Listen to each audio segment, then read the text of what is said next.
Animal is a state of being. It's right where discipline collides with intensity. And you either have it or you don't.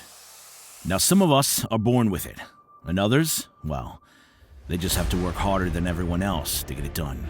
Those of us who are animal always find a way to get it done. No excuses, never.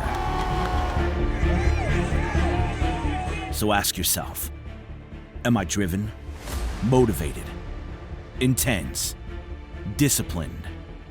Make your weaknesses your strength.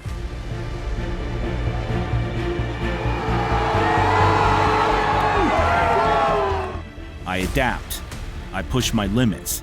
I persevere. I am animal.